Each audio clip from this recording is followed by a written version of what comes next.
3 short films ഒരുമിച്ച് ഇറങ്ങിയ ദിവസമാണെന്ന്. നല്ല കാലങ്ങളൊക്കെ ഞാൻ അഭിനയിച്ച് തകർത്തിട്ടുണ്ട്. ജീവിതത്തിൽ ഇങ്ങനെ ഇരിക്കാം. ഞാൻ മമ്മൂക്കി കണ്ടാണ് പഠിച്ചതെന്ന് കേട്ടിട്ടുണ്ട്. Yes, of course. അദ്ദേഹത്തിനെ കണ്ടുപഠിക്കാനായിട്ട് പുള്ളിക്കാരൻ ഒരു പാഠപുസ്തകം തന്നെയാണല്ലോ. ഡോക്ടർമാരും എന്നും പഠിച്ചുകൊണ്ടിരിക്കുകയാണല്ലോ, അതുപോലൊരു സാധനമാണ് ഈ അഭിനയവും. നമ്മൾ എന്നും പഠിച്ചുകൊണ്ടിരിക്കുമായിരിക്കും, ഒരിക്കലും നമുക്ക് പഠിച്ച് തീരാൻ പറ്റത്തില്ല. KGF1 ഓഡിഷൻസ് വരെ പോയിട്ടുണ്ട്. Your face does not fit over here എന്ന് പറയുന്നത്. എത്ര നേരം ഞാൻ ക്യൂ നിന്നിട്ട് ഒന്നും കയറാൻ പറ്റിയില്ലല്ലോ എന്നുള്ള വിഷമമായിരുന്നു. വിലായത്ത് ബുദ്ധിയില് പൃഥ്വിരാജിന്റെ ചെറുപ്പമാണല്ലോ ചെയ്തത്. അപ്പം പൃഥ്വിരാജിന്റെ മാനറിസം എന്തെങ്കിലും നോക്കി കണ്ടുപഠിച്ചായിരുന്നോ? ഉണ്ട്, ഞെട്ടൽ. അദ്ദേഹത്തിന്റെ ഒരു കിട്ടൽ ഞെട്ടലുണ്ട്. വേ ഓഫ് വാക്കിംഗ്, അഭിനയിക്കുക, എന്താണ് യുവർ സീക്രട്ട്. ഒന്നൊരു സ്ക്രിപ്റ്റ് വായിക്കാൻ നല്ലപോലെ. രാജോട്ടെ സോറി, ഞാൻ ഇത് പുറത്തു വിട്ടു. അഭിനയിച്ച ഫസ്റ്റ് ഫിലിം തന്നെ പൃഥ്വിരാജിന്റെ ചെറുപ്പം, പിന്നെ അടുത്തതില് സുരേഷ് ഗോപിയുടെ മകൻ. എന്ത് തോന്നുന്നു? ഗോഡ്സ് ഗ്രേസ്, പ്രാർത്ഥന, ആഗ്രഹം. ഞാൻ പണ്ടോട്ടെ ഒന്ന് മനസ്സ് വെച്ചിരുന്ന ഇൻസ്റ്റാഗ്രാം കത്തിക്കാൻ. പെൺകുട്ടി എന്നെ പ്രപ്പോസ് ചെയ്യണം. ഓക്കെ.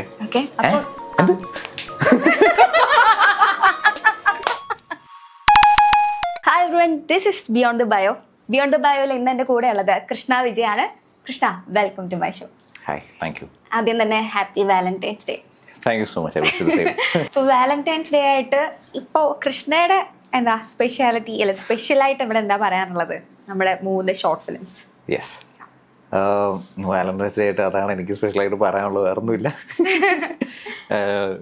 അത് എനിക്ക് വളരെയധികം സന്തോഷം തരുന്നൊരു വാർത്തയും കൂടെയാണ്. അതായത് എൻ്റെ ഒരു 3 ഷോർട്ട് ഫിലിംസ് ഒരുമിച്ച് ഇറങ്ങിയ ദിവസമാണെന്ന്. I am really happy about that. 3 romantic, അതാണ് എൻ്റെ ഏറ്റവും വലിയ ഹൈലൈറ്റ്. അത് ഭയങ്കര ബ്യൂട്ടിഫുൾ വർക്ക്സ് ആണ്. ഒന്ന് ടേബിൾ ഫോർ ടു, ഹോപ്പ് പ്രൊഡക്ഷൻസും ഹോംലെസ് ഫിലിം മേക്കേഴ്സിൻ്റെയും പരിപാടിയാണത്. എൻ്റെ 2 ക്ലോസ് സുഹൃത്തുക്കളാണ് അത് എടുത്തത്. അരവിന്ദും സാമുൽ വാട്സണാണ് ഡയറക്ടർ. അപ്പോൾ അവർ നിയോ ഫിലിം സ്കൂളിൽ നിന്ന് പഠിച്ചിറങ്ങിയ ആൾക്കാരാണ്. അവരുടെ ഫസ്റ്റ് പ്രോജക്റ്റാണ്. കാരണം ഫസ്റ്റ് പ്രോജക്റ്റാണെന്ന് പറയില്ല, ഭയങ്കര ഗംഭീര പരിപാടിയാണത്. ഭയങ്കര റിയലി ഗുഡ് മേക്കിംഗ്. അതൊന്ന്. പിന്നെ ടേബിൾ ഫോർ ടു സോറി, ഞാൻ ഇപ്പോൾ പറഞ്ഞു. നമ്മുടെ ലവ് ഡെലിവറി എന്ന് പറഞ്ഞാൽ അടുത്തൊരു ഷോർട്ട് ഫിലിം. അത് നമ്മുടെ മുഹമ്മദ് നൗഷാദ് എന്ന് പറഞ്ഞൊരു അദ്ദേഹമാണ് എടുത്തത്. അതും എൻ്റെ ഒരു സുഹൃത്താണ്. ഇവരൊക്കെ സുഹൃത്തായതാട്ടോ ഇവിടെ. അപ്പോൾ നൗഷാദിൻ്റെ അതൊരു നല്ലൊരു മ്യൂസിക്കൽ വീഡിയോ ആണ്. ഇതിലും മറ്റേ ടേബിൾ ഫോർ ടൂയിലും മ്യൂസിക് ഉണ്ട്. ഈ 3 പരിപാടിയിലും മ്യൂസിക് ഉണ്ട്. ഭയങ്കര നല്ല നൈസ്, കേട്ടുകൊണ്ടിരിക്കാൻ നല്ല റൊമാൻറ്റിക് ഫീൽ തരുന്ന നല്ല മ്യൂസിക്കുകളാണ് അതിനകത്ത്. അപ്പോൾ ഈ ടേബിൾ ഫോർ ടു ആയെന്ന് പോകുന്നില്ലല്ലോ മക്കളെ. ചാമ്പുട്ടാ. സോ ബിക്കോസ് അത് ടേബിൾ ഫോർ ടു എനിക്ക് ഭയങ്കര ക്ലോസ് ആയിട്ടുള്ള ഒരു സംഭവമാണ്. അതിന് ഇത്രയും എൻ്റെ നല്ല ക്ലോസ് സുഹൃത്തുക്കൾ ആയിട്ട് എടുത്ത ഫിലിം ആയതുകൊണ്ട് എനിക്ക് അത്രയ്ക്ക് അറ്റാച്ച്മെന്റ് ഉണ്ട് അതിനോട്. ലവ് ഡെലിവറിയെ പറ്റി സംസാരിച്ചിട്ടുണ്ട്. അത് ഭയങ്കര ഒരു കോമഡി സംഭവമാണ് ലവ് ഡെലിവറി. നല്ലൊരു രസമാണ് കണ്ടുകൊണ്ടിരിക്കുക, എൻ്റർടൈനിങ് ആണ്. ടേബിൾ ഫോർ ടു എന്ന് പറയുമ്പോഴത്തേക്കും അത് കുറച്ചുകൂടെ എന്താ പറയുക, ഒരു 2 സ്ട്രേഞ്ചേഴ്സിനെ പറ്റി പറയുന്നത്. അവർ മീറ്റ് ചെയ്യുമ്പോൾ ഉള്ളൊരു പരിപാടി. അതായത് നമ്മൾ ഇനിഷ്യലി ഒരാളെ കണ്ടുമുട്ടുമ്പോൾ ഉള്ള കുറച്ച് ചമ്മലും കുറച്ച് എന്താ പറയുക ഓക്വേർഡ്നെസ്സും കാര്യങ്ങളൊക്കെ ഇല്ലേ, അതൊക്കെ എക്സ്പ്ലോർ ചെയ്തിട്ടുള്ളൊരു സംഭവമാണ്. അത് ഒരു വേറെ രീതിയിലുള്ളൊരു ഷോർട്ട് ഫിലിമാണ്. പിന്നെ ഇറങ്ങുന്നൊരു മാട്രിമോണി എന്ന് പറഞ്ഞ ഒരു മ്യൂസിക് വീഡിയോ ആണ്. ഫാദ് കലാം എന്ന് പറഞ്ഞൊരു വ്യക്തിയാണ് അതിൻ്റെ ഡയറക്ടർ. അദ്ദേഹം ഭയങ്കര നൈസായിട്ട് ആ മ്യൂസിക് വീഡിയോ ചെയ്തിട്ടുണ്ട്. തമിഴ് മ്യൂസിക് വീഡിയോ ആണല്ലോ. അപ്പോൾ അദ്ദേഹത്തിൻ്റെ അദ്ദേഹം ഒരു മ്യൂസീഷ്യൻ കൂടിയാണ്. ക്ലാസ്സൊക്കെ എടുക്കും, പഠിപ്പിച്ചു കൊടുക്കും പാട്ട്. അദ്ദേഹം നിയോ ഫിലിം സ്കൂളിൽ ഒരു ബാച്ചിൻ്റെ സ്റ്റുഡൻ്റ് ആയിരുന്നു. അപ്പോൾ അദ്ദേഹത്തിൻ്റെ ഒരു മ്യൂസിക് പ്രൊഡക്ഷൻ കമ്പനി കൂടെ തുടങ്ങുന്നുണ്ട്, മീ സ്റ്റുഡിയോസ് എന്ന് പറഞ്ഞിട്ട്. അപ്പോൾ അതിൻ്റെ ഒരു ഭാഗമായിട്ടാണ് പുള്ളി ഇത് ലോഞ്ച് ചെയ്തത്. തമിഴ് മ്യൂസിക്കിലാണ്. ഭയങ്കര ഒരു വേറൊരു എന്താ പറയുക, അത് ഒരു മാറ്റങ്ങൾ എന്ന് പറഞ്ഞാൽ തമിഴ് ചേഞ്ചസ് എന്നാണ് അർത്ഥം, മാറ്റങ്ങൾ. അപ്പോൾ അതൊരു അതിനകത്ത് 2 ക്യാരക്ടറിൽ പോകുന്ന മാറ്റങ്ങളും അതിനെക്കുറിച്ചൊക്കെ സംസാരിക്കുന്നില്ല, അത് ഒരു പാട്ടിലൂടെ നമ്മളെ വിഷ്വലി കാണിക്കുന്നൊരു സംഭവമാണ്. ഭയങ്കര നൈസായിട്ടൊരു നല്ലൊരു നാട്ടും പ്രദേശം രീതിയിൽ എടുത്തൊരു സോഫ്റ്റ് കോർ സാധനമാണ്. അതിൽ എൻ്റെ ക്യാരക്ടർ എന്ന് പറയുന്നത് ഭയങ്കര ഒരു ഡിഫറെൻ്റ് ആണ്. അതായത് എന്താ പറയുക, ഈ 3 വ്യത്യസ്തമായിട്ടുള്ള ക്യാരക്ടേഴ്സാണ്. അവർക്ക് 3 പേർക്കും എന്താ പറയുക, ഒരു പല തലത്തിൽ ജീവിക്കുന്ന 3 പേരാണ്. ഒരാള് ടേബിൾ ഫോട്ടോയിൽ അയാളൊരു കുറച്ച് റിച്ച് ആയിട്ടുള്ളൊരു മ്യൂസീഷ്യനാണ്. മറ്റേ നമ്മുടെ ലവ് ഡെലിവറിയിൽ അദ്ദേഹം എൻ്റെ ക്യാരക്ടർ എന്ന് പറയുന്നത് ഒരു ഡെലിവറി ബോയ് ആണ്. അപ്പം ആ ഒരു രീതിയിൽ പിന്നെ മാറ്റങ്ങളിലൊരു പാവം ഒരു വില്ലേജിൽ നിന്നുള്ളൊരു പയ്യനാണ്, വളരെ പാവം, കുറച്ച് നാട്ടും പ്രദേശമായിട്ടുള്ള ഒരു രീതിയിലുള്ളൊരു പോകുന്ന സംഭവമാണ്. അപ്പോൾ മൂന്നും വ്യത്യസ്തമായ സാധനങ്ങളാണ്. അത് I think I really pull it off well. നിങ്ങൾക്ക് കാണുമ്പോഴും ഇഷ്ടപ്പെടുവാണെങ്കിൽ എന്നോട് എല്ലാവർക്കും ഇരുന്ന് കാണാൻ പറ്റിയ വാലന്റൈൻസ് ഡേ ആയിട്ട് എല്ലാവർക്കും ഇരുന്ന് അടിപൊളിയായിട്ട് കാണാൻ പറ്റുന്ന സാധനമാണ്. നിങ്ങൾ എന്തായാലും ഒരു മെമ്മറി ലൈനിലേക്ക് കൊണ്ടുപോകും, for sure, no doubt on that. നല്ലൊരു ഫീൽ ഗുഡ് പരിപാടിയാണ് ഈ 3 സാധനവും. നിങ്ങൾക്ക് എന്തായാലും നിങ്ങളിപ്പോൾ ഒരു കുറെ നാളായിട്ടുള്ള റിലേഷൻഷിപ്പ് ആണെങ്കിലും നിങ്ങൾക്ക് നിങ്ങളുടെ ഒരു ആദ്യം മുതൽ ഉണ്ടായിരുന്ന ഒരു ജേർണിയെ പറ്റി നിങ്ങൾ ആലോചിക്കും. അതായത് ടേബിൾ ഫോട്ടോ കാണുവാണെങ്കിൽ നിങ്ങൾ ആദ്യം കണ്ടുപിട്ടിയത് എങ്ങനെ തൊട്ട് നിങ്ങളെ നൊസ്റ്റടിപ്പിക്കും. ലവ് ഡെലിവറി ആണെങ്കിൽ അതുപോലെ വേറൊരു സാധനം, ചെറിയ നിമിഷങ്ങളൊക്കെ ഉണ്ടല്ലോ, അതും. പിന്നെ മാറ്റങ്ങളിലാണെങ്കിൽ നമുക്ക് നമ്മളെ ഫീൽ ചെയ്യിപ്പിക്കും. അത് നമ്മുടെ അത് കുറച്ചുകൂടെ ഇന്നർ ഡെപ്തിലേക്ക് നമുക്ക് ആലോചിക്കാൻ പറ്റും മാറ്റങ്ങൾ. അതായത് ഇപ്പോൾ നമ്മൾ ചിലപ്പോൾ റിലേഷൻഷിപ്പ് ആകുമ്പോഴത്തേക്കും ഒരു വ്യക്തി മാറുമല്ലോ, അപ്പൊ ആ മാറ്റങ്ങളൊക്കെ നമുക്ക് ചിലപ്പോൾ തോന്നിയേക്കാം. അങ്ങനെയൊക്കെ ഭയങ്കര റിലേറ്റബിൾ ആണ് ഈ 3 കാര്യങ്ങൾ. അപ്പോൾ വാലന്റൈൻസ് ഡേക്ക് എനിക്ക് നിങ്ങൾക്ക് എല്ലാവർക്കും ഇത്രയൊക്കെ തരാൻ പറ്റുള്ളൂ. I hope you guys enjoy. അതെ, എനിക്ക് നിങ്ങൾക്ക് ഐ ക്യാൻ ഗിവ് യൂസ്. എനിക്ക് ഭയങ്കര ഇഷ്ടമുള്ള കാര്യം. ഐ ഹാവ് ടു ആൾക്കാരെ എന്താ പറയുക, അവർക്ക് സ്റ്റോറി പറഞ്ഞെടുക്കുക, അവരെ ഒരു മെമ്മറി ലൈനിലേക്ക് കൊണ്ടുപോകുക. ഇതൊക്കെ എനിക്ക് ഭയങ്കര ഇഷ്ടമുള്ള കാര്യം. അത് റിയൽ ലൈഫിൽ പെട്ടുമക്കളെ റിയൽ ലൈഫിൽ ഇങ്ങനെ ഇരിക്കുന്നു. റിയൽ ലൈഫിൽ എന്റെ ഷോർട്ട് ഫിലിമാണ് ഞാനിങ്ങനെ ഇരിക്കും. അതെ, റിയൽ ലൈഫിൽ അഭിനയിച്ച് നല്ല വാലന്റൈൻസ് ഡേ ഞാൻ അഭിനയിച്ച് തകർത്തിട്ടുണ്ട്. ജീവിതത്തിൽ ഇങ്ങനെ ഇരിക്കുക കുഴപ്പമില്ല, സാരില്ല, പോട്ടെ. അടുത്ത വാലന്റൈൻസ് ഡേ കൃഷ്ണ അടിച്ചു പൊളിക്കും. എന്തൊക്കെയോ ഇരുന്ന് പറയുന്നു. അവളുടെ വിശ്വാസം അവളെ രക്ഷിക്കട്ടെ. എങ്ങനെയാണ് ഈ ഫിലിം കരിയർ ചൂസ് ചെയ്യുന്നത്? ഏതൊരു നമുക്ക് എല്ലാവരും ഒരു സാഹചര്യത്തിൽ ഓക്കെ ഈ ഒരു കരിയർ എനിക്ക് ചേർന്ന കരിയർ ഇതായിരിക്കും എന്നുള്ളൊരു സാധനം വരും. അത് ഏതൊരു മൊമെന്റിലായിരുന്നു? അത് അങ്ങനെ ഒരു മൊമെന്റ് എന്ന് പറയാനായിട്ട് ഇത് ആക്ച്വലി ഒരു ഗ്രോത്ത് ആയിരുന്നു. ഞാൻ പോലും അറിയാതെ എന്നിനുള്ളിൽ വന്നൊരു ഗ്രോത്ത് ആയിരുന്നു. അതായത് കുഞ്ഞിലെ വളരെ എന്താ പറയുക, നമ്മുടെ ലാലേട്ടൻ, മമ്മൂക്ക ഇവരൊക്കെ പടങ്ങൾ കണ്ടാണല്ലോ നമ്മളെല്ലാവരും വളർന്നിട്ടുള്ളത്. അപ്പോൾ മമ്മൂക്ക കണ്ടാണ് പഠിച്ചതെന്ന് കേട്ടിട്ടുണ്ട്. Yes, of course. അദ്ദേഹത്തിനെ കണ്ടുപഠിക്കാനായിട്ട് പുള്ളിക്കാരൻ ഒരു പാഠപുസ്തകം തന്നെയാണല്ലോ. ലാലേട്ടൻ എന്ന് പറയുന്നത് he's a magician in terms of acting. മമ്മൂക്കയാണ്, ബട്ട് സ്റ്റിൽ മമ്മൂക്കയും പഠിച്ചെടുത്തൊരു പരിപാടി ആയതുകൊണ്ട് നമുക്ക് റിലേറ്റബിൾ ആണ് കുറച്ചുകൂടെ. അങ്ങനെ നമുക്കിടെ ലേണിംഗ് പ്രോസസ്സ് കണ്ട് പഠിക്കാന്നുള്ളത്. ലേണിംഗ് പ്രോസസ്സ്, പുള്ളിയുടെ ഒരു ഡെഡിക്കേഷൻ, പുള്ളി പറയുന്ന ഇൻ്റർവ്യൂസിലൊക്കെ അദ്ദേഹം പറയുന്ന കാര്യങ്ങളുണ്ടല്ലോ. പിന്നെ ഓരോ ഇമോഷൻസ് അദ്ദേഹം സിനിമയിൽ എങ്ങനെയാണ് ക്യാരി ഔട്ട് ചെയ്യുന്നത്, അത് നോക്കുമ്പോഴത്തേക്കും നമുക്ക് ഇപ്പം 2 തരം ആക്ടേഴ്സ് ഉണ്ട്. ഒന്ന് ഇന്റേണലി ആ ക്യാരക്ടറിനെ ഉൾക്കൊണ്ട് ചെയ്യുന്ന ആക്ടേഴ്സും ഉണ്ട്, എക്സ്റ്റേണലി ഉൾക്കൊണ്ട് ചെയ്യുന്ന ആക്ടേഴ്സും ഉണ്ട്. അപ്പോൾ ഇത് രണ്ടുപേരും it's A mix of both. ഇപ്പം മമ്മൂക്ക എന്ന് പറയുന്നത് പുള്ളിക്കാരൻ അദ്ദേഹം ഒരു ക്യാരക്ടർ ചെയ്യുമ്പോഴത്തേക്കും ഫിസിക്കലിയും മെൻ്റലിയും എല്ലാം അദ്ദേഹം അങ്ങ് ട്രാൻസ്ഫോം ആയിട്ട് നമുക്ക് അദ്ദേഹത്തിന് വേറൊരു, അതായത് you cannot see Mammukka when he is doing his work. അത് ആ ക്യാരക്ടറായിരിക്കും. അതിനെക്കുറിച്ച് ലാലേട്ടനെ നമുക്ക് കാണാൻ പറ്റും, പക്ഷേ ലാലേട്ടനല്ലാതെ ആ ക്യാരക്ടറും കൂടെ ഉണ്ടാവും. അതാണ് ലാലേട്ടൻ്റെ way of, I think everybody nose this. അപ്പോൾ അത് കുറച്ച് പാടാണ് നമുക്ക് അദ്ദേഹത്തിനെ നോക്കി. അപ്പോൾ ഇത് മമ്മൂക്ക മൊത്തം എക്സ്റ്റേണൽ പരിപാടി ആയതുകൊണ്ട് കുറച്ചുകൂടെ this what is my observation, my opinion. Okay, ചിലപ്പോൾ അങ്ങനെ അല്ലായിരിക്കാം, ബട്ട് ഇതാണ് ഞാൻ മനസ്സിലാക്കിയൊരു കാര്യം. അപ്പോൾ അതുകൊണ്ട് എനിക്ക് കുറച്ചുകൂടെ എളുപ്പമായി. അദ്ദേഹം ഓരോ ഇമോഷൻസ് എങ്ങനെയാണ് ക്യാരി ഔട്ട് ചെയ്യുന്നത്, ഓരോ സിനിമയിലും ആ ഇമോഷൻസ് വരുമ്പോൾ അദ്ദേഹം എങ്ങനെയാണ് ചെയ്യുന്നത്, അതായിരുന്നു ഒരു തുടക്കം. നമുക്കൊരിക്കലും അഭിനയം മൊത്തത്തിൽ പഠിച്ചെടുക്കാൻ പറ്റത്തില്ല. നമുക്ക് ഈ MBBS ഒക്കെ പോലെ ഡോക്ടർമാരും എന്നും പഠിച്ചുകൊണ്ടിരിക്കണമല്ലോ, അതുപോലൊരു സാധനമാണ് ഈ അഭിനയവും. നമ്മൾ എന്നും പഠിച്ചുകൊണ്ടിരിക്കുമായിരിക്കും, ഒരിക്കലും നമുക്ക് പഠിച്ച് തീരാൻ പറ്റത്തില്ല. അങ്ങനൊരു ഇൻഡസ്ട്രി ആണിത്. അപ്പോൾ ഞാനൊരു കംപ്ലീറ്റ് ആയിട്ട് എനിക്ക് അഭിനയം അറിയാമെന്നൊന്നും പറയില്ല. എനിക്കിപ്പോഴും അറിയത്തില്ല, നേരത്തെ അറിയത്തില്ലായിരുന്നു. പിന്നെ നമുക്ക് പറയുന്ന പോലെ വരച്ചോണ്ടിരിക്കുന്നു. അതിൻ്റെ ഒക്കെ ഭാഗമായിട്ട് പുതുക്കിക്കൊണ്ടിരിക്കുന്നു.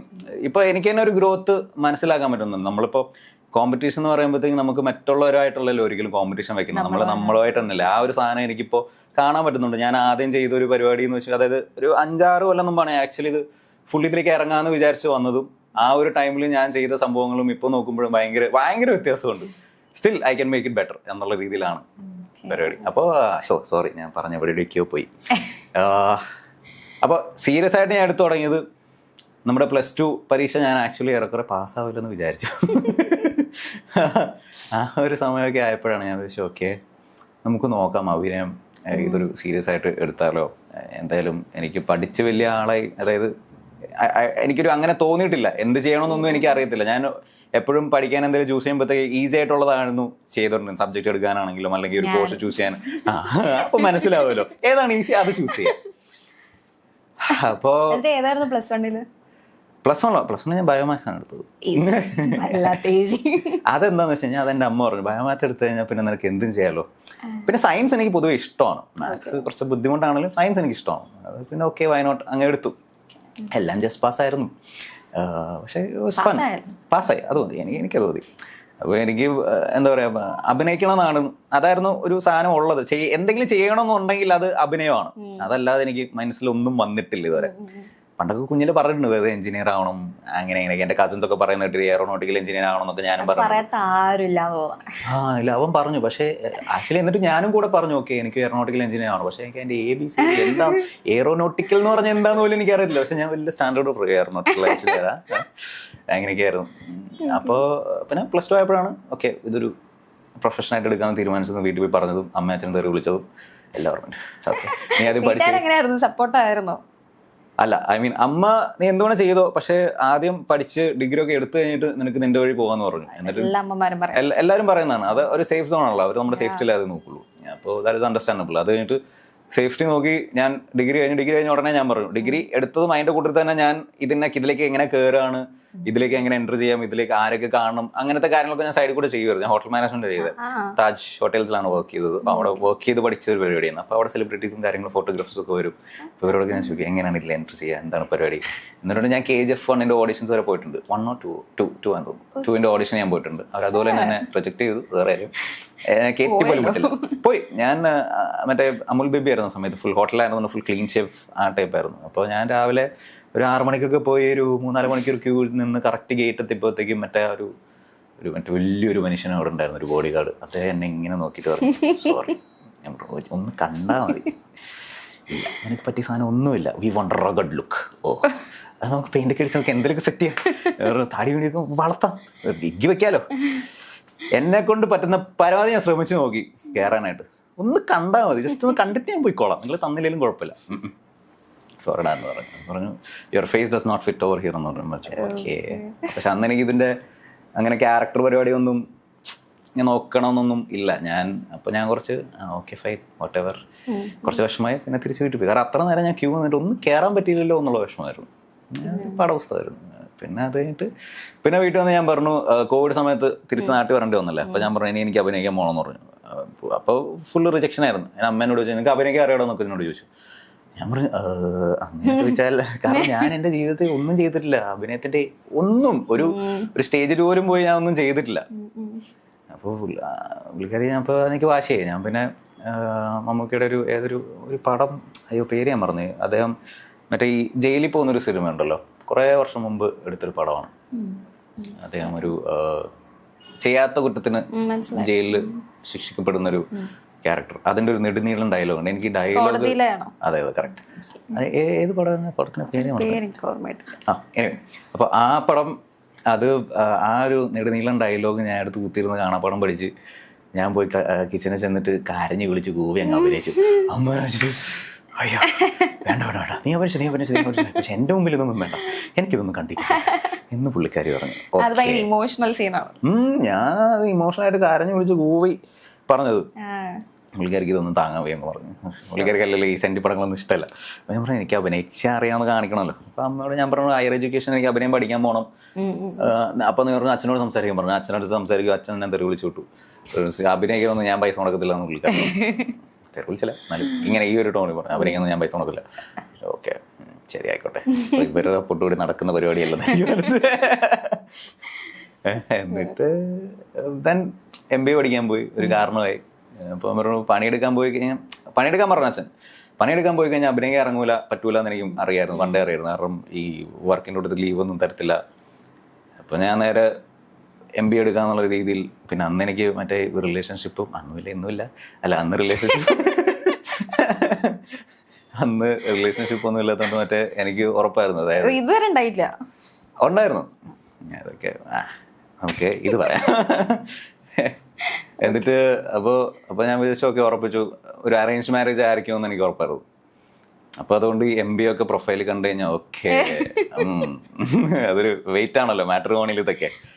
ആ ഒരു മൈൻഡിലൊക്കെ MBA കൂടെ എടുക്കാന്നുള്ള രീതിയിൽ പോയി. അഭിനയം MBA ഇപ്പോൾ രണ്ടും നടക്കും. അങ്ങനെയാണ് MBA ചെയ്യുമ്പോഴത്തും അതിൻ്റെ ആ ഒരു പ്രോസസ്സിൻ്റെ ഇടയ്ക്കാണ് ഞാൻ ഓഡിഷൻസ് കോൾ അയക്കാൻ തുടങ്ങിയതും ഇങ്ങനെ ഇതിലേക്ക് സീരിയസ് ആയിട്ട്. അതായിരുന്നു main. Just MBA it was just ഒരു വീട്ടുകാരെ സമാധാനിപ്പിക്കാനും ഒരു ബാക്കപ്പും ആയിട്ടൊക്കെ ആയിരുന്നു. അങ്ങനെ ക്ലാസ് കട്ട് ചെയ്ത് എല്ലാ അഭിനേതാക്കളെയും പോലെ അഭിനയിക്കാൻ പോയി. അപ്പോഴാണ് വിലായത്തൂതയും ഗരുഡനും ഐഡന്റിറ്റിയും ഒക്കെ. എൻ്റെ ആദ്യത്തെ സിനിമ വിലായത്തൂതയാണ്. യെസ്, അത് ലൈക്ക് 3 കൊല്ലം മുമ്പായിരുന്നു പരിപാടിക്ക്. അപ്പോൾ ഞാൻ ഓഡിഷൻ കോൾ അയച്ച് അങ്ങനെ അവർ കുറച്ച് രാജുവേട്ടൻ്റെ എന്തൊക്കെയോ ഫീച്ചേഴ്സ് അവിടെ എടുക്കേണ്ടതെന്ന് പറഞ്ഞിട്ട്. ഈ വിലായത്ത് ബുദ്ധയില് പൃഥ്വിരാജിന്റെ ചെറുപ്പമാണല്ലോ ചെയ്തത്. അപ്പം പൃഥ്വിരാജിന്റെ മാനറിസം എന്തെങ്കിലും നോക്കി കണ്ടുപഠിച്ചായിരുന്നോ? ഉണ്ട്. അദ്ദേഹത്തിന്റെ ഞെട്ടല്, ഏതാ ഞെട്ടൽ, അദ്ദേഹത്തിന്റെ ഒരു കിടല ഞെട്ടലുണ്ട്. ഈ ഒരു സാധനം എന്ത് പറഞ്ഞാലും ഒരു ഞെട്ടലുണ്ട്. അത് അദ്ദേഹത്തിന്റെ വേ ഓഫ് വാക്കിംഗ്. അങ്ങനെ അദ്ദേഹത്തെ ജയൻചേട്ടൻ പറഞ്ഞു, ജയൻ നമ്പ്യാർ പടത്തിന്റെ ഡയറക്ടർ, ജയൻചേട്ടൻ പറഞ്ഞു ഇങ്ങനെ അദ്ദേഹത്തിന്റെ മാനറിസംസ് ഒക്കെ നോക്കി പഠിച്ചോളൂ, എങ്ങനെയാണ് അദ്ദേഹം ഓരോ സീൻസ് ക്യാരി ഔട്ട് ചെയ്യുന്നത്, ഇതൊക്കെ ജസ്റ്റ് ഒന്ന് അണ്ടർസ്റ്റാൻഡ് ചെയ്ത് പഠിച്ചു വെച്ചോളാം പറഞ്ഞു. അപ്പം അങ്ങനെ ഞാൻ കുറെ ഒബ്സർവ് ചെയ്തായിരുന്നു അദ്ദേഹത്തിന്. Is a very great actor. സെറ്റിൽ പോയിട്ട് ഞാൻ കണ്ടിട്ട് ചോദിച്ചു, രാജോട്ട എങ്ങനെ അഭിനയിക്കുക, എന്താണ് യുവർ സീക്രട്ട്? ഒന്നുമില്ല, സ്ക്രിപ്റ്റ് വായിക്കുക നല്ലപോലെ. രാജോട്ട സോറി ഞാൻ ഇത് പുറത്തു വിട്ടു. സ്ക്രിപ്റ്റ് വായിക്കുക, നല്ലപോലെ വായിക്കുക, അത് തന്നെയാണ്. പിന്നെ അതിനപ്പുറത്തോട്ടൊന്നും ചേരലെന്ന് അദ്ദേഹം പറഞ്ഞു. ആക്ച്വലി വിലായത്ത് ബുദ്ധിയാണ് അപ്പോൾ ആദ്യം ചെയ്തത്. ഞാൻ അതിൽ കാണുമ്പോൾ എവിടെ കണ്ടിട്ടുണ്ടല്ലോ ഇപ്പൊ.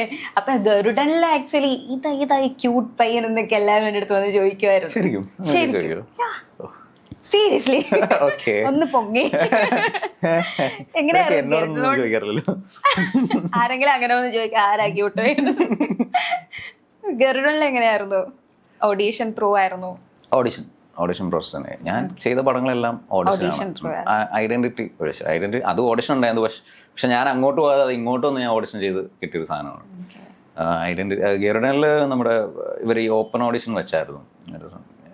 അപ്പോൾ അത് കഴിഞ്ഞിട്ട് ഞാൻ നേരെ, ഇപ്പോൾ ഈ സമയത്തൊക്കെ ബാംഗ്ലൂരാണ്, നേരെ ബാംഗ്ലൂരിൽ നിന്ന് ബസ് പിടിച്ച് റെഗുലർ ആക്ടർ സ്ട്രഗിൾ പല പല രീതിയിലാണെന്ന് മാത്രം സ്ട്രഗിൾ ഉണ്ട് ഇപ്പോഴും. ഏറെക്കുറെ മാറും. അപ്പോൾ ബസ് പിടിച്ച് വന്ന് രാവിലെ പോയി അവിടെ നിന്ന് ഓഡിഷൻ ചെയ്ത്. അപ്പോൾ എന്നെ കൊണ്ട് കുറേ കാര്യങ്ങൾ ചെയ്യിച്ചു. എനിക്കറിയില്ലായിരുന്നു, ഇങ്ങനെ ഒരു ക്യാരക്ടറേ ഇല്ലായിരുന്നു ആ ഒരു ഓഡിഷൻ നമ്മുടെ ഇതിലുണ്ടല്ലോ പേജിൽ. അതായത് പോലീസും റിപ്പോർട്ടറും അങ്ങനത്തെ കുറേ ആൾക്കാർ ക്യാരക്ടേഴ്സ് ഉണ്ടായിരുന്നു. പക്ഷേ ഇങ്ങനെ സുരേഷന്റെ മോനായിട്ടെന്നുള്ളൊരു ക്യാരക്ടറേ ഇല്ലായിരുന്നു. അവിടെ ചെന്നിട്ട് എന്നെ കൊണ്ട് കുറേ കാര്യങ്ങളൊക്കെ ചെയ്യിച്ചു. എന്നെ റിപ്പോർട്ടർ ചെയ്യിച്ചു, പോലീസ് ചെയ്യിച്ചു, ന്യൂസ് റീഡർ ചെയ്യിച്ചു, എന്തൊക്കെയോ ഇഷ്ടംപോലെ ചെയ്യിച്ചു. എന്നിട്ട് ചേച്ചി അവസാനം പറഞ്ഞു വെയിറ്റ്, ഒരു പരിപാടി ഉണ്ട്. എന്നിട്ട് അവിടെ ഞാൻ വെയിറ്റ് ചെയ്തു, രാവിലെ വൈകുന്നേരം അവിടെ വെയിറ്റ് ചെയ്തു. കുറേ കഴിഞ്ഞിട്ടാണ് എന്നോട് പറഞ്ഞത് ഓക്കെ നല്ല സാധനമുണ്ട്. പിന്നെ പയ്യായിട്ട് അവർ പറഞ്ഞു. എനിക്കറിയില്ലായിരുന്നു, ഈവൻ സെറ്റിൽ ചെന്നപ്പോഴാണ് എന്നോട് ഫൈനലി അവർ പറഞ്ഞത് സുരേഷിൻ്റെ മോനായിട്ടാണ് വെച്ചത്. ഓ ടൈം ഓക്കെ. ഒട്ടും പ്രതീക്ഷയില്ല. അതായത് ഞാൻ അങ്ങനെ ഒരു നല്ലൊരു ഇമ്പോർട്ടൻറ്റ് ക്യാരക്ടർ കിട്ടുമെന്നും നോ ഐഡിയ. ഞാൻ ജസ്റ്റ് ഇത് കിട്ടുമെന്ന് പോലും ഒരു ഐഡിയ ഇല്ലാതാണ് പോയത്. ഇത് എന്താ പറയുക, എനിക്ക് പൊതുവെ ഈ ഓഡിഷൻസ് മെയിൽ അയച്ച് എനിക്ക് ഒരിക്കലും ഇതുവരെ കോൾ ബാക്ക് വന്നിട്ടില്ല. പക്ഷെ എന്നാലും കോൾ ബാക്ക് വന്നില്ലെങ്കിലും ഒന്ന് പോയി എവിടെന്നേലും ഒന്ന് ശ്രമിച്ചു നോക്കണം എന്നുള്ള രീതിയിൽ അങ്ങനെ പുറകെ പോയി. പക്ഷെ അഭിനയിച്ച ഫസ്റ്റ് ഫിലിം തന്നെ പൃഥ്വിരാജിന്റെ ചെറുപ്പം, പിന്നെ അടുത്തതില് സുരേഷ് ഗോപിയുടെ മകൻ, എന്ത് തോന്നുന്നു? ഗോഡ്സ് ഗ്രേസ്, പ്രാർത്ഥന, ആഗ്രഹം, ഇതൊക്കെയാണ്. കഠിനാധ്വാനമൊക്കെ ഇതിൻ്റെ ഒരു പ്രോസസ്സാണല്ലോ. ഞാൻ നമുക്ക് ഒരു ആക്ടറിനും അവൻ ചെയ്യുന്ന കഠിനാധ്വാനം എത്രത്തോളം കഠിനമാണെന്ന് അവനറിയില്ല. ഇങ്ങനെ നമ്മളോട് വേറൊരാൾ വന്ന് പറയുമ്പോഴാണ് നമുക്ക് മനസ്സിലാവും ഓക്കെ ഇവൻ എത്രത്തോളം. ഐ മീൻ അതായത് എന്നോട് ഇങ്ങനെ എൻ്റെ അമ്മയോ അച്ഛനൊന്നും സംസാരിക്കാറില്ല അതിനെ കുറിച്ചൊന്നും. അമ്മ അല്ലെങ്കിൽ എൻ്റെ അടുത്ത സുഹൃത്തുക്കളോ ഞാൻ റിലേഷൻഷിപ്പിലുണ്ടായിരുന്ന സമയത്ത് വന്ന് പറയും, അതായത് യു വർക്കിംഗ് സോ ഹാർഡ്, ഇത് കുറെ കഷ്ടപ്പെടുമല്ലേ, പോകുന്നു വരുന്നു. അപ്പം ഇവരൊക്കെ പറഞ്ഞ് കേൾക്കുമ്പോഴാണ് ഞാൻ ആലോചിക്കുന്നത് ഓ ശരിയാണല്ലോ, ഞാൻ ഇത്രയൊക്കെ കഷ്ടപ്പെടുന്നുണ്ടല്ലേ. പക്ഷെ ഈ സൈഡിൽ നിന്ന് നമുക്കൊരിക്കലും തോന്നില്ല അത് അത്രയും കഷ്ടപ്പാട്. അതൊരു നമ്മൾ അതിൻ്റെ കൂട്ടത്തിൽ എങ്ങ് പോയി അതൊരു എൻജോയ്മെൻ്റ് ആണ്. ഞങ്ങൾക്കൊരു അതായത് ഒരു സാധനത്തിൻ്റെ പുറകെ പോവുക, നേടിയെടുക്കുക, ഫീലാണ് അത്. എനിക്ക് തോന്നുന്നു എല്ലാ ആസ്പിറൻസിനും എല്ലാം ആഗ്രഹിക്കുന്ന, ഐ മീൻ ഇപ്പം എന്ത് ആഗ്രഹിച്ചാലും അതിൻ്റെ പുറകെ പോകുന്ന ഒരാൾക്ക് ആ ചെയ്യുന്ന കഠിനാധ്വാനം, ഹാർഡ് വർക്ക് ഒരിക്കലും അവർക്ക് ഹാർഡ് വർക്കായിട്ട് തോന്നില്ല. പിന്നെ ഇവരിങ്ങനെയൊക്കെ പറയുമ്പോഴത്തേക്കും അപ്പോൾ ഞാനിങ്ങനെ ആലോചിച്ച് കണ്ണ് നിറഞ്ഞിട്ടുണ്ട്. അതായത് ചില സമയത്ത് നമുക്ക് ഒന്നും ഇല്ലാത്തൊരവസ്ഥ ഉണ്ടല്ലോ. കഴിഞ്ഞൊന്നും എനിക്ക് ഒരു വർക്കും ഒന്നുമില്ലായിരുന്നു. അപ്പോൾ ഞാൻ ഇങ്ങനെ ഇരുന്ന് ഇവരൊക്കെ ഇങ്ങനെ പറയുമ്പോൾ ഞാൻ ഇങ്ങനെ ഇരുന്ന് കണ്ണ് നിറഞ്ഞിട്ടുണ്ട്. ഓക്കെ, ഞാനത് ചോദിക്കാൻ വരുമായിരുന്നു. ലൈക്ക് ഇത്രയും സ്ട്രഗിളിൻ്റെ ഇടയ്ക്ക് നമുക്കൊരു ബ്രേക്ക് ത്രൂ വേണം, അല്ലെങ്കിൽ ഒരു ഫിലിമിൽ നല്ലൊരു ക്യാരക്ടർ ചെയ്യണം, അത് പറ്റുന്നില്ല എന്ന് വരുന്നൊരു മൊമെൻ്റ് ഉണ്ടാവുമല്ലോ. ഒരു എന്താ പറയുക, ആ സമയത്ത് പോസിറ്റീവായിട്ട് നിൽക്കുന്ന എങ്ങനെയായിരിക്കും? ഫെഡപ്പ് ആവുന്നുള്ളൊരു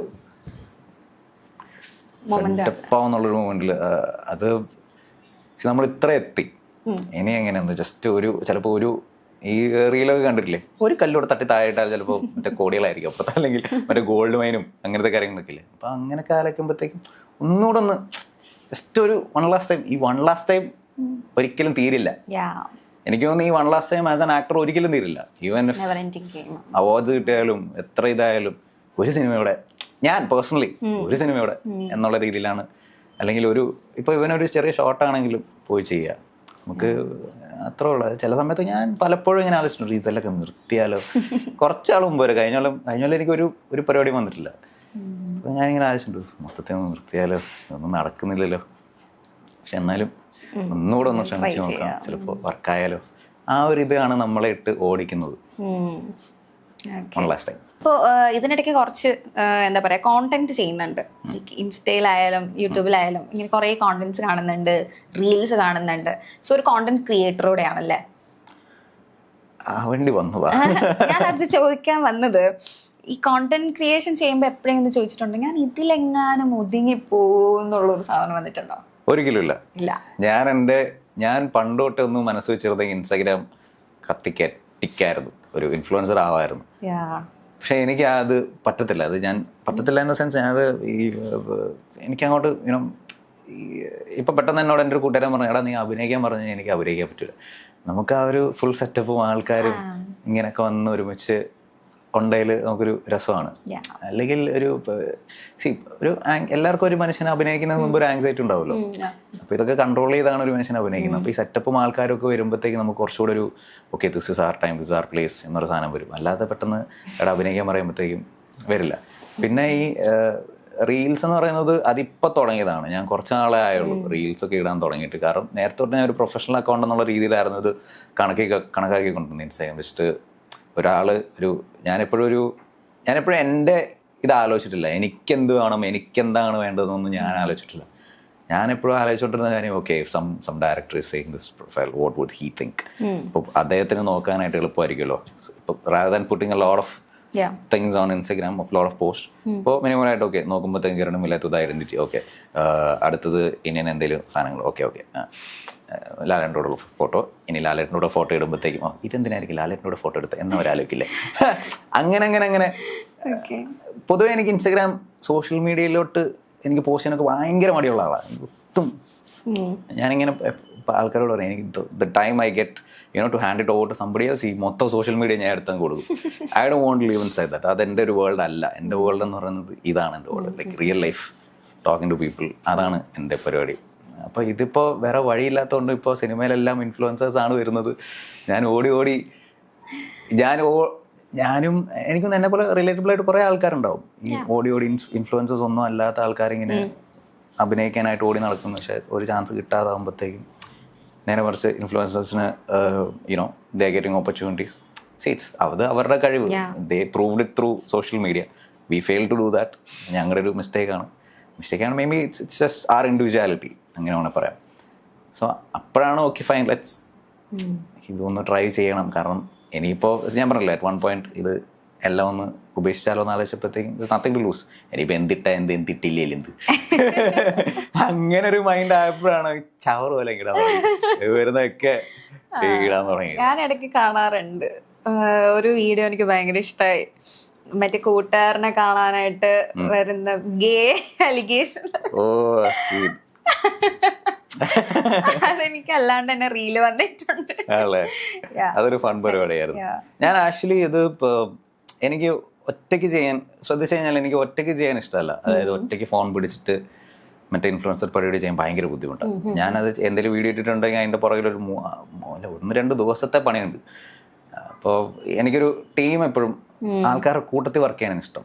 ഒരു ഡയറക്ടർ, ഒരു റൈറ്റർ, അല്ലെങ്കിൽ ഒരു ആൾക്കാർ 2-3 ആൾക്കാരൊക്കെ വെച്ചിട്ട്. അപ്പോൾ ഞാനെപ്പോഴും അങ്ങനെ ഒരു ടീമിനെ തപ്പി നടന്ന് അങ്ങനെയാണ് എനിക്ക് പോസ്റ്റ് ഫിക്സ് സ്റ്റുഡിയോസ് എന്ന് പറഞ്ഞിട്ട് ഇവർ വന്നതും. അപ്പോൾ ഇവരോട് ചെയ്ത് ഇറ്റ് വാസ് ഫൺ. അവരോട് ഞാൻ എൻജോയ് ചെയ്തു അങ്ങനെയായിരുന്നു. അല്ലാതെ ഇത് വീട്ടിൽ ഞാൻ തന്നെ ഉണ്ടാക്കാൻ പോയി കഴിഞ്ഞാൽ ഒന്നും നടക്കില്ല. അതൊക്കെ കോമഡി ആയിരിക്കും, ഭയങ്കര ട്രാജഡി ആയിരിക്കും. എനിക്ക് ഡയറക്ഷൻ ഭയങ്കര ഇഷ്ടമാണ്. അപ്പോൾ അതും അഗൈൻ റീലല്ല, പ്രോപ്പർ അങ്ങനെ ഒരു രീതിയിൽ. ഇപ്പം റീല് ചെയ്യുന്നുണ്ട്, അതിലൊരു ആക്ടിങ്ങും ഫിലിമിലെ ആക്ടിങ്ങും തമ്മിലുള്ള ഒരു ചേഞ്ച് എന്തായിരിക്കും, ഒരു ഡിഫറൻസ് എന്തായിരിക്കും? റീല് ചെയ്യുമ്പോഴത്തേക്കും നമുക്ക് ഫ്രീഡം ഉണ്ട്, സ്ട്രെസ് ഇല്ല, ടെൻഷൻ ഇല്ല, സുഖമാണ്, എന്ത് വേണം ചെയ്യാം. നമ്മുടെ ജഡ്ജ്മെൻ്റൊക്കെ നമ്മൾ തന്നെയാണ്. പിന്നെ അവിടെ നമ്മൾ എത്രത്തോളം നന്നായിട്ട് ചെയ്യുന്നു എന്ന് നമ്മളുടെ ഉള്ളിലെ ഒരു ആക്ടറാണ് തീരുമാനിക്കുക. കാരണം നമ്മൾ ഡയറക്റ്റ് ചെയ്യാൻ അവിടെ ആരുമില്ല. നിനക്ക് എന്ത് വേണം ചെയ്യാം, whatever you do is right. I mean, in acting every time whatever you do is right. അങ്ങനെയാണ് ഒരു ആക്ടർ എപ്പോഴും വേണ്ടത്. ബട്ട് പിന്നെ ഡയറക്ടേഴ്സിൻ്റെ ഇൻപുട്ട് എടുത്തിട്ട് ഇത് ഞാനൊരു രാജേഷ് ശർമ്മ എന്ന് പറഞ്ഞൊരു ചേട്ടനുണ്ട് അഭിനയിക്കുന്നതൊക്കെ, അദ്ദേഹം പറഞ്ഞത് ആക്ടർ ഈസ് ഓൾവേസ് റൈറ്റ്.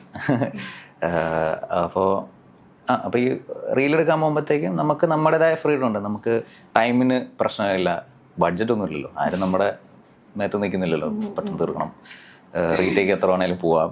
അപ്പോൾ നമുക്ക് ആ ഒരു ടെൻഷനും സ്ട്രെസ്സും കുറവായിരിക്കും. പക്ഷെ എന്നാലും ഉള്ളിലൊരു നെഞ്ചെടുപ്പുണ്ടാവും, അഭിനയിക്കുന്നതിൻ്റെ ഒരു നെഞ്ചെടുപ്പുണ്ടാവും.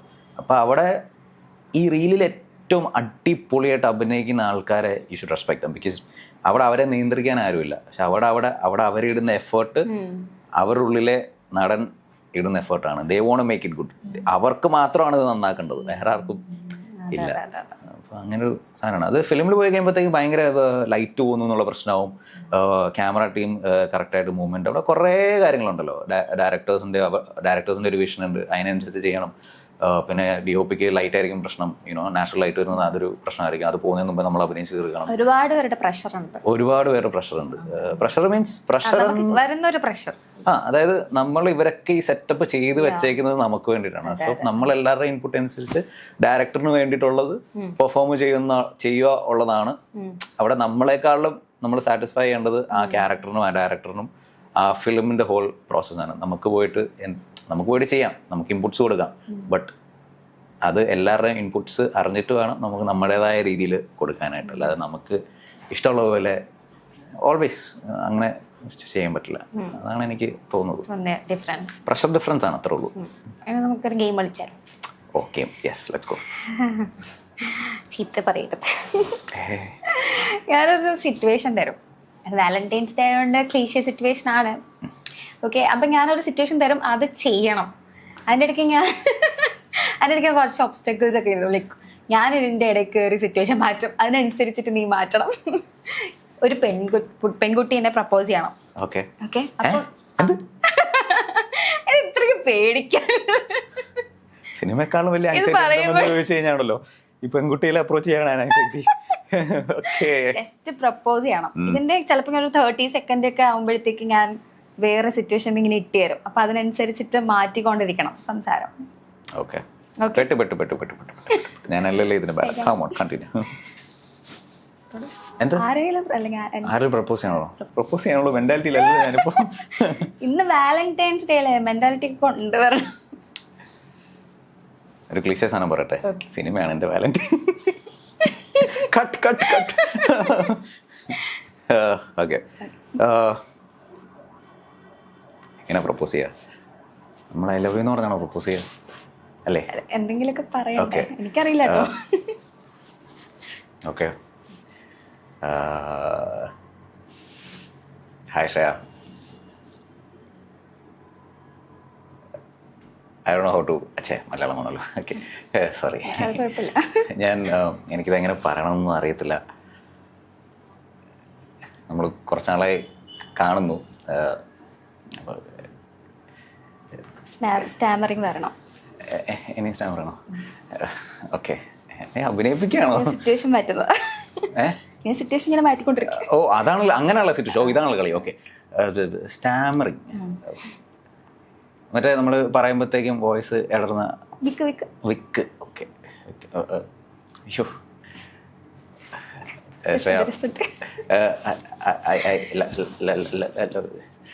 അല്ല, എനിക്കിത് കുറേ നാളെ ഇപ്പം പറയണമെന്നുണ്ട്.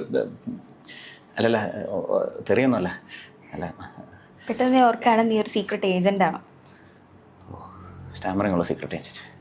സ്റ്റാമറിംഗ് നീ പ്രിറ്റൻഡ് ചെയ്യുന്ന. ഓ സ്റ്റാമറിംഗ് മാറിയോ? സ്റ്റാമറിംഗ് പ്രിറ്റൻഡ് ചെയ്യുന്നതാണ്. So you are A secret agent. Okay.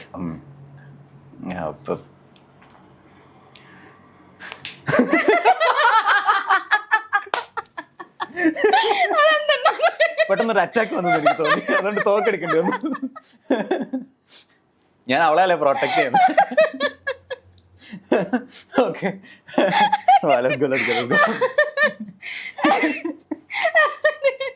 തീരെ പ്രതി. അതെ, സീക്രട്ട് എന്റെ കവർ ബ്ലോ ആയാലോ. കളിത്തോക്ക് പൊട്ടത്തില്ല, അതേ കണ്ട. പെട്ടെന്ന് കാലിലുറുമ്പ് കടിച്ചു. ഞാൻ പ്രപ്പോസ് ചെയ്ത് കഴിയേ? എന്ത് പ്രപ്പോസ് ചെയ്ത് കംപ്ലീറ്റ്? ഓക്കെ.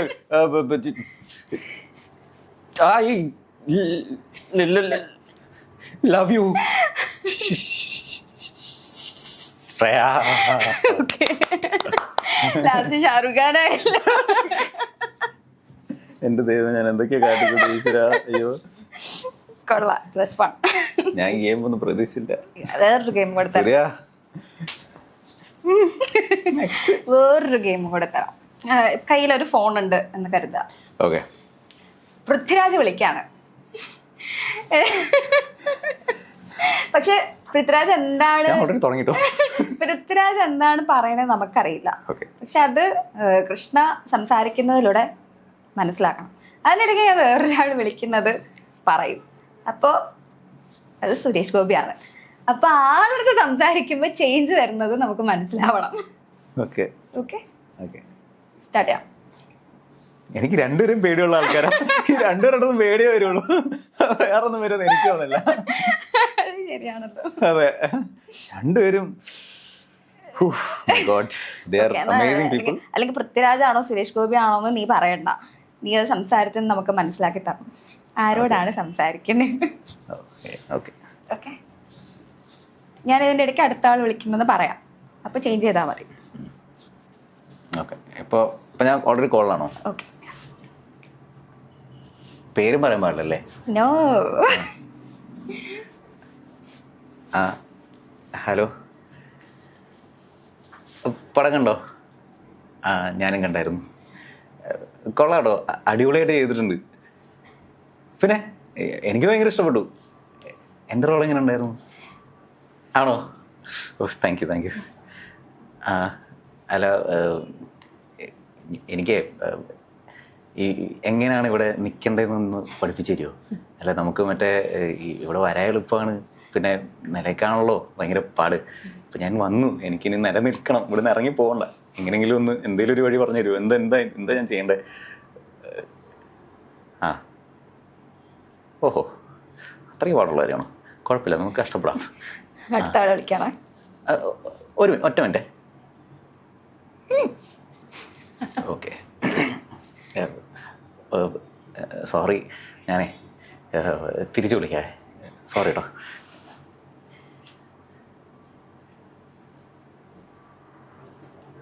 സാർ, ഞാനിവിടെ എടപ്പള്ളി. ഓ, പടം കണ്ടോ? Thank you. വീട്ടിലെല്ലാവർക്കും സുഖമല്ലേ? കഴിച്ചു. ഭക്ഷണം കഴിച്ചു. എന്താ കഴിച്ചേ? മറ്റേ ഈ ഗുലാബ് ജാമുൻ തൈരിലിട്ട് എനിക്കറിയാതെ ഇഷ്ടമെന്ന്. എങ്ങനെയും ഞാൻ അടുത്തവണ കാണുമ്പോഴത്തേക്കും കൊണ്ടുതരാം കേട്ടോ. ശരി. ഓക്കെ. താങ്ക് യു ചേട്ടാ. താങ്ക് യു സാർ ചേട്ടാ. ഓക്കെ, ശരി. ചേട്ടന് മിനിസ്റ്റർ എന്ന് പറയുമ്പോൾ സാർ സുരേഷ് ഗോപി സ്നേഹമുള്ളപ്പോ സുരേഷ് ചേട്ടൻ എന്താ വിളിക്കാൻ ഗുലാബ് ജാമുനിലെ തൈരോ? അദ്ദേഹത്തിന് ഭയങ്കര ഇഷ്ടമുള്ളതാണ് നമ്മുടെ ടിനി ടോം ചേട്ടൻ പറഞ്ഞ കേട്ടിട്ടുണ്ട്. അപ്പൊ അങ്ങനെ വിയേർഡസ്റ്റ് കോംബോ അല്ലേ? It should be very yummy actually. ഞാനൊന്ന് ആലോചിച്ച് നോക്കിയപ്പോഴത്തേക്കും ഭയങ്കര യമ്മി ആയിട്ടുള്ള സാധനമാണ് ഗുലാബ് ജാമുൻ. ശരി, നമ്മൾ തൈരിൽ നോർമലി പഞ്ചസാര ഇട്ട് കഴിക്കുമ്പോഴത്തേക്കും ഭയങ്കര ടേസ്റ്റ് അല്ലേ?